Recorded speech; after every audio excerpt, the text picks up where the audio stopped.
UG के बाद में बहुत सारे ऐसे दोस्त हैं जो आगे आईसीआर पीजी के लिए सोचते हैं या फिर आगे फर्दर स्टडीज के लिए सोचते हैं। उनको लेके आज के इस वीडियो में हम कंप्लीटली आईसीआर या पीजी के बारे में, जेआरएफ के बारे में कंप्लीट डिस्कस करेंगे। Hello everyone, welcome back on your YouTube channel SL group of agriculture. आज के इस वीडियो में हम आईसीआर या पीजी के बारे में कंप्लीट डिस्कस करेंगे। आपको बता दूं कि इससे पहले वाला एक वीडियो था जिसमें मैंने बताया था कि आप अगर एग्रीकल्चर में एडमिशन लेते हो, हॉर्टिकल्चर में लेते हो या फिर आईसीआर से आपने यूजी किया है तो आपके पास में क्या क्या करियर ऑप्शन हो सकता है।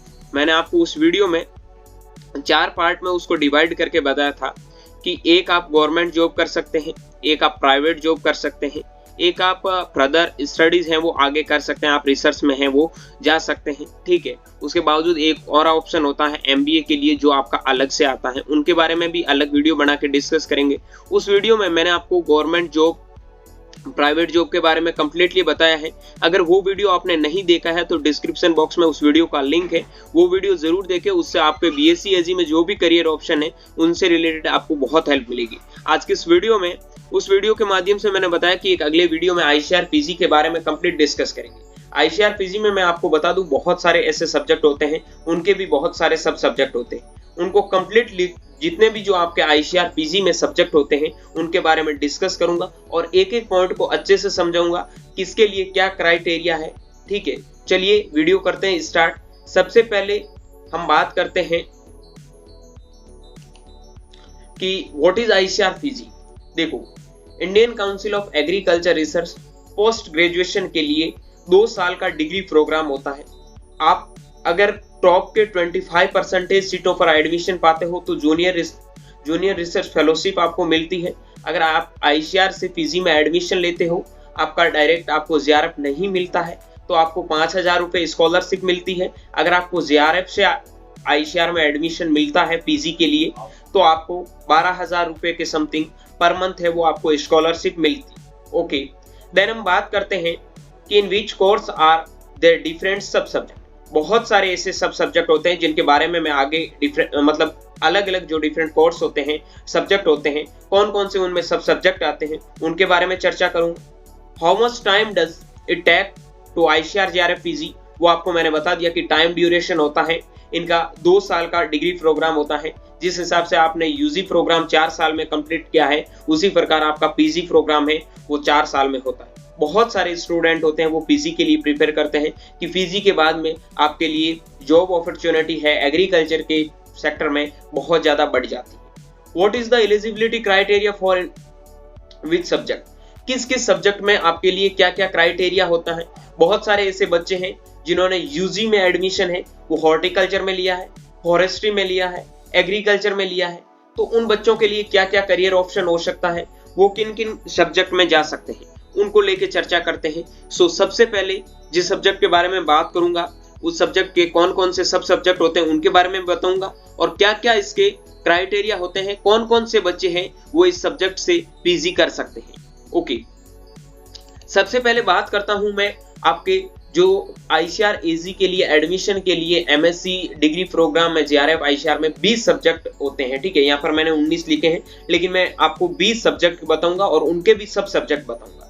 आपका जिस सब्जेक्ट में इंटरेस्ट है, आप यूजी जिस सब्जेक्ट से कर रहे हैं, ठीक है, आप एग्रीकल्चर से कर रहे हैं तो आप किसी भी सब्जेक्ट में ऑलमोस्ट जा सकते हैं, ओनली ये आपका डेयरी वेटनरी वाला छोड़ के। ठीक है, देन उसके बाद में अगर आप हॉर्टिकल्चर से करते हैं तो आप एग्रोनॉमी को छोड़ के बहुत सारे कोर्सेज में जा सकते हैं। ठीक है, उसमें फॉरेस्ट्री में भी बताऊंगा कि किस किस में आप जा सकते हैं, फिशरीज वाले फिशरीज में जा सकते हैं। सबके लिए अलग अलग क्राइटेरिया, एलिजिबिलिटी क्राइटेरिया भी मैं साथ साथ में डिस्कस करता जाऊंगा।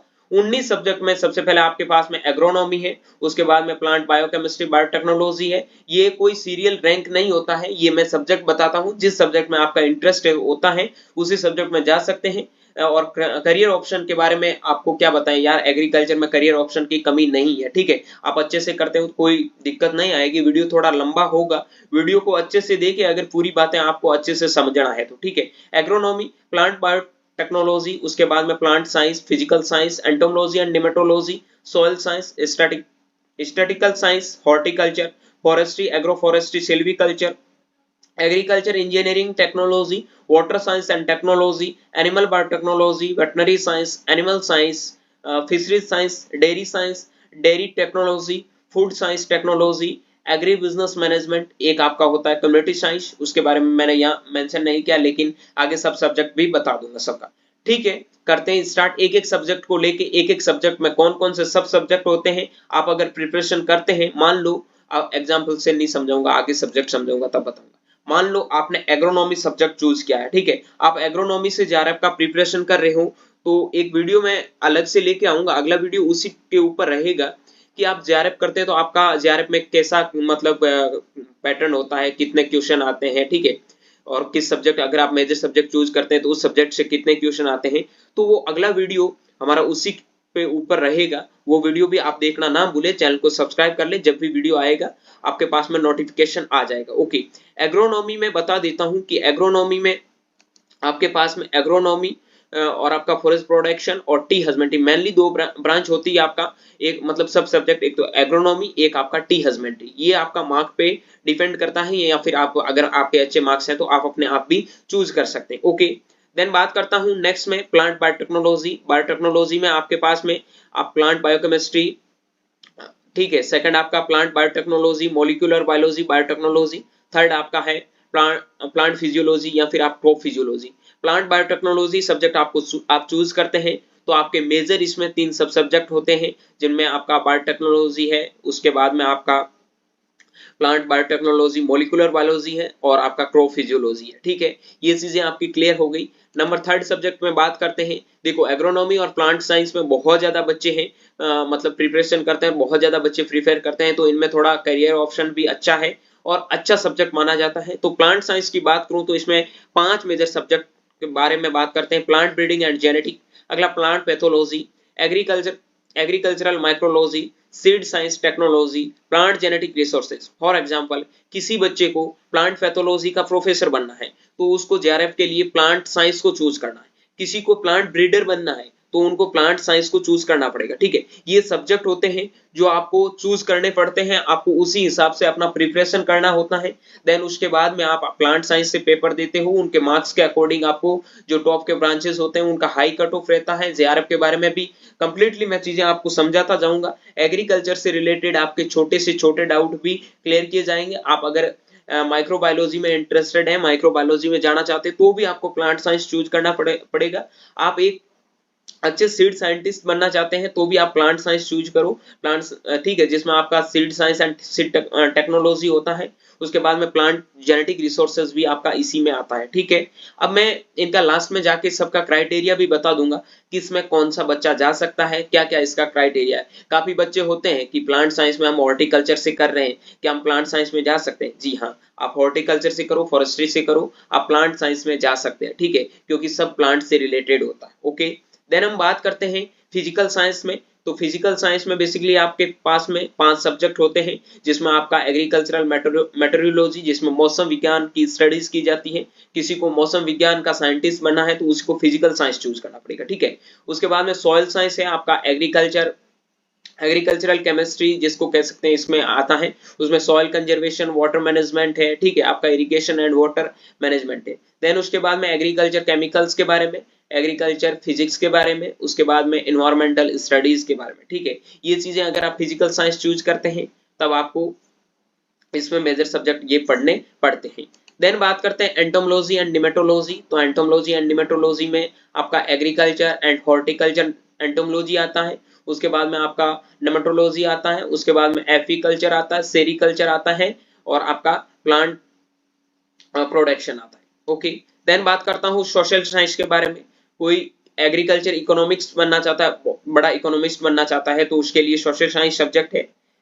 देन अगर आपको एक्सटेंशन ऑफिसर बनना है, एक्सटेंशन डेवलपमेंट, कुछ भी एक्सटेंशन के फील्ड में करना है, तो भी आपको सोशल साइंस लेना पड़ेगा। ठीक है, उसके बाद में आपको डेयरी इकोनॉमिक्स या डेयरी एक्सटेंशन एजुकेशन। बात ये है कि अगर आपको इकोनॉमिक्स में इंटरेस्टेड है या फिर आप एक्सटेंशन के साथ में जाना चाहते हैं, सोशल साइंस का मतलब ही यही है कि आप सोशल मतलब क्या है कि सामाजिक रूप से आप लोगों के साथ में कैसे जुड़ सकते हो, सामाजिकता को कैसे देख सकते हो, ठीक है। तो आपको सोशल साइंस सब्जेक्ट है वो आईसीआरजीआरएफ के लिए चूज करना पड़ेगा। देन बात करता हूँ स्टैटिकल साइंस के बारे में। तो स्टैटिकल साइंस में आपका agriculture, statics, computer applications, bio information, okay.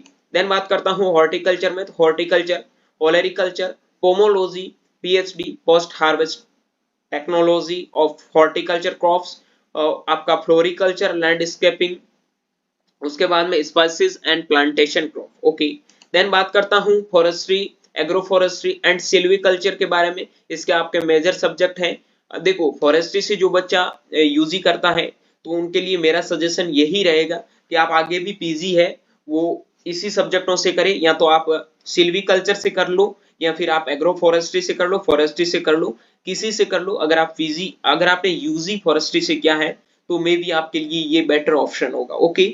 इसमें सब्जेक्ट के बारे में बात करूं तो फॉरेस्ट प्रोडक्ट्स हैं, उसमें आपका सेकंड में सिल्वी कल्चर है, ठीक है। देन आपका फॉरेस्ट्री इंक्लूड होता है जिसमें भी ट्री जेनेटिक रिसोर्सेज होते हैं। उसके बाद में एग्रो फॉरेस्ट्री होता है, forest biology and tree improvement भी आपका इसी में आता है, ठीक है। ट्री इंप्रूवमेंट का मतलब समझते हो भाई, फॉरेस्ट्री से रिलेटेड, ओके। देन बात करते हैं एग्रीकल्चरल इंजीनियरिंग एंड टेक्नोलॉजी। इसमें भी बहुत सारे सब्जेक्ट हैं, ये आप देख सकते हो। Water conservation engineering, irrigation engineering, water management engineering, ठीक है। Agriculture process, food engineering, agriculture structure process engineering, PhD farm implements, machinery वगैरह, ठीक है। आपको अगर मशीनरी में इंटरेस्टेड है तो आप पीजी के लिए एग्रीकल्चर इंजीनियरिंग करें। और जो बच्चे यूजी इंजीनियरिंग से करके आते हैं एग्रीकल्चर इंजीनियरिंग से, तो उनके लिए agriculture engineering is a better option, okay. Then बात करते हैं वाटर साइंस एंड टेक्नोलॉजी। तो उसमें आपका वाटर साइंस एंड टेक्नोलॉजी आपका सब सब्जेक्ट्स होते हैं। देन बात करते हैं एनिमल साइंस में। तो एनिमल साइंस में आपका अगर वेटरनरी किया हुआ है, ठीक है, 5 साल का डिप्लोमा कोर्स, या फिर आपका एनिमल हस्बेंड्री से कोर्स किया हुआ है, तो आप एनिमल साइंसेस के लिए एलिजिबल हैं, आप इसी से जेआरएफ दे सकते हैं, ठीक है। इसमें भी बहुत सारे कोर्स आते हैं, एनिमल हस्बेंड्री है, आपका डेयरी साइंस आता है, ब्रीडिंग एनिमल न्यूट्रिशन आता है, ठीक है। ये देख सकते हो आप, बहुत सारे सब्जेक्ट आते हैं। लेकिन इसमें जो वेटनरी के बच्चे होते हैं वो ही पार्टिसिपेट कर सकते हैं, या एनिमल हस्बेंड्री से उन्होंने ग्रेजुएशन किया है तो वो बच्चे पार्टिसिपेट कर सकते हैं, ओके।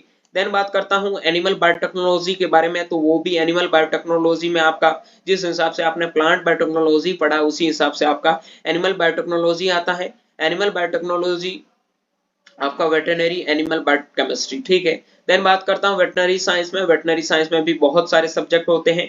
वेटनरी साइंस के लिए भी आपका बीबीएफ एफसी और आपका जो भी बच्चे आते हैं मतलब एनिमल हस्बेंड्री से ग्रेजुएशन करके, वो बच्चे वेटनरी साइंस के लिए एलिजिबल हैं। आप ऐसा सोच लोगे कि हमने एग्रीकल्चर से ग्रेजुएशन किया है, एग्रीकल्चर बीएससी किया है, क्या हम वेटनरी साइंस के लिए एलिजिबल हैं? तो आप एलिजिबल नहीं है। इनका एलिजिबिलिटी किसके लिए, क्या एलिजिबिलिटी क्राइटेरिया है, उनको लेके भी मैं एक जल्दी वीडियो लेके आऊंगा आपके साथ में, ठीक है।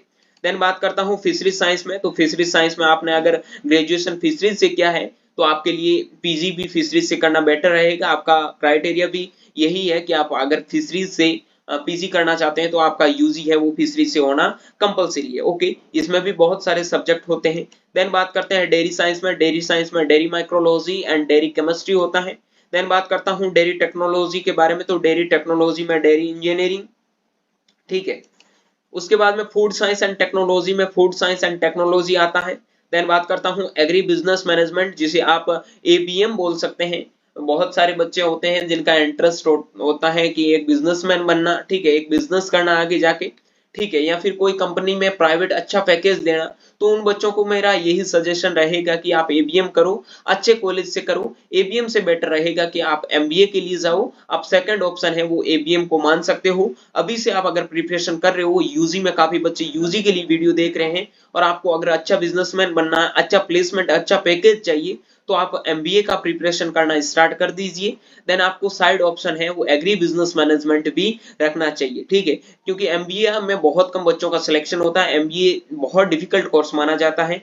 तो आपका अगर agree business management side option है तो आपके लिए बेटर रहेगा। देन बात करता हूँ कम्युनिटी साइंस के बारे में। कम्युनिटी साइंस में बहुत सारे बच्चे हैं जो ग्रेजुएशन है वो कम्युनिटी साइंस से करते हैं, तो उनके लिए पीजी भी अगर आप कम्युनिटी साइंस से करते हो तो 5 सब्जेक्ट आते हैं, जिसमें आपका फूड न्यूट्रिशन होता है, उसके बाद में ह्यूमन डेवलपमेंट होता है, रिसोर्सेज मैनेजमेंट होता है, उसके बाद में आपका टेक्सटाइल साइंस होता है, एक्सटेंशन एजुकेशन और कम्युनिकेशन मैनेजमेंट। ठीक है, ये बहुत सारे कोर्स थे, उनके बारे में मैंने आपको बता दिया।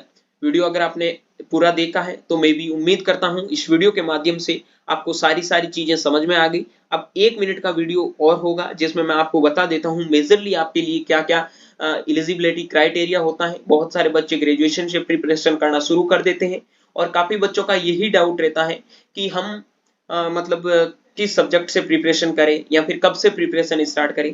तो आप सेकंड ईयर के साथ में प्रिपरेशन थोड़ा बहुत करना स्टार्ट करो। थर्ड ईयर फोर्थ ईयर है वो आप सीरियसली लेके दोगे। थर्ड ईयर के साथ में एक बार आप प्रिपरेशन के लिए एग्जाम दो, फोर्थ ईयर में आपका सिलेक्शन होगा तो आप आगे पीजी के लिए भी जाओगे। ओके, कि अगर आप एग्रोनॉमी से जेआरएफ करना चाहते हैं, पीजी करना चाहते हैं, पहली बात समझो, अगर आपकी एज 19 साल है, ठीक है, तो आप आईसीआर पीजी का एग्जाम दे सकते हैं। ये कोई जरूरी मतलब नहीं है कि आपका ग्रेजुएशन कंप्लीट होना, आप ऐसे फॉर्म है वो ऐसे ही भर सकते हो, लेकिन जब आपका एडमिशन होगा उसके लिए ग्रेजुएशन है कंप्लीट होना चाहिए। ठीक है, आप एग्रोनॉमी से अगर जेआरएफ करना चाहते हैं तो इसका मेन एलिजिबिलिटी क्राइटेरिया है कि आपका 19 साल, तो एज भाई ग्रेजुएशन करते हैं तब तक सबका हो जाता है। ठीक है, कोई बड़ी बात नहीं है। एग्रोनॉमी से करते हो तो आपका यूजी भी एग्रीकल्चर से होना चाहिए। ऐसा नहीं है आपका हॉर्टिकल्चर से यूजी आप एग्रोनॉमी से जेआरएफ कर सकते हैं, पॉसिबल नहीं होगा। ठीक है, देन आप प्लांट बायोटेक्नोलॉजी बायोकेमिस्ट्री से बहुत सारे बच्चे बाहर के भी पार्टिसिपेट करते हैं। ऐसा कोई कंपलसरी नहीं है कि आप एग्रीकल्चर के होने चाहिए। आपने अगर बायोलॉजी से किया है तो भी आप एलिजिबल है। प्लांट साइंस में भी अलग अलग बच्चे आते हैं। ठीक है, बॉटनी से यूजी करके भी आते हैं, बहुत सारे बच्चे होते हैं, लेकिन ज्यादातर बच्चे होते हैं वो प्लांट साइंस में वही बच्चे प्रिपेयर करते हैं जो आपका आईसीआर यूजी के माध्यम से मतलब एग्रीकल्चर से, हॉर्टिकल्चर से या फिर अलग फॉरेस्ट्री से आते हैं, तो वो प्लांट साइंस में जाते हैं। उसके बाद में फिजिकल साइंस में भी अगर आप हॉर्टिकल्चर से हैं तो जा सकते हैं। बहुत सारे बच्चे होते हैं कि हमें पीजी है वो सॉइल साइंस से करनी है, लेकिन हमारा एडमिशन है वो एग्रीकल्चर में नहीं हो रहा है, हॉर्टिकल्चर में हो रहा है, तो हमारा क्या हो जाएगा। तो कोई टेंशन लेने की बात नहीं है। आप यूजी अगर हॉर्टिकल्चर से करते हैं तो भी आप प्लांट साइंस में जा सकते हैं, sorry physical science plant science में जा सकते हैं। लेकिन एग्रोनॉमी वाले बच्चे यानी कि एग्रीकल्चर से जो बच्चे मतलब यूजी करते हैं एग्रीकल्चर से, तो वो एग्रोनॉमी में जा सकते हैं, प्लांट साइंस, प्लांट बायोकेमिस्ट्री में, प्लांट साइंस में, फिजिकल साइंस में, एंटोमोलॉजी में, सोशल साइंस में, स्टैटिकल साइंस में, हॉर्टिकल्चर में, फॉरेस्ट्री में, एग्रीकल्चर इंजीनियरिंग में, वाटर साइंस में। ठीक है, देन वेटनरी में नहीं जा सकते हैं, एनिमल ये या कोर्स काट दो, फिशरीज में भी नहीं जा सकते हैं, फूड साइंस, फूड टेक्नोलॉजी वगैरह में भी देखो, ये देखो आगे अगर आप जा सकते हैं। एग्री बिजनेस मैनेजमेंट में बहुत सारे बच्चे हैं वो जाते हैं। ठीक है, उम्मीद करता हूं ये चीजें आपकी एक एक क्लियर हो गई। वीडियो पसंद आए तो लाइक करें। अगला वीडियो में लेके आऊंगा कि एग्रोनॉमी से अगर आप जेआरएफ करते हैं तो आपका क्या सब्जेक्ट, मतलब कैसे क्वेश्चन आते हैं, क्या पेपर का पैटर्न होता है, कितने सब्जेक्ट आपको पढ़ने पड़ते हैं, वो भी मैं एग्रोनॉमी के लिए लेके आऊंगा। अगर आपको सभी सब्जेक्टों के बारे में जानना है तो वीडियो के डिस्क्रिप्शन बॉक्स में, सॉरी वीडियो के कमेंट बॉक्स में कमेंट करें और मेरे को पर्सनल मैसेज करके भी आप सजेस्ट कर सकते हैं कि इस सब्जेक्ट के बारे में हमें बताइए। लेकिन एग्रोनॉमी के बारे में मैं आपको डिटेल में बताऊंगा, उसी से आपको आइडिया हो जाएगा। अगर आपको अलग सब्जेक्टों के बारे में भी जानना है तो वो भी मैं आपको बता दूंगा। ठीक है, लेकिन मैं एग्रोनॉमी से आने वाले टाइम में आपको यूट्यूब पे भी क्लासेस है वो अवेलेबल करवाने का कोशिश करूंगा। सो वीडियो पसंद आए तो लाइक करें, अपने दोस्तों के साथ शेयर करें और चैनल को सब्सक्राइब नहीं किया है तो सब्सक्राइब करके बेल आइकन को प्रेस करें। मिलता हूं किसी नए वीडियो में, तब तक के लिए स्वस्थ रहे, मस्त रहे, देखते रहिए एशियल ग्रुप ऑफ एग्रीकल्चर का यूट्यूब चैनल माई चौधरी BHU के साथ। Thank you very much.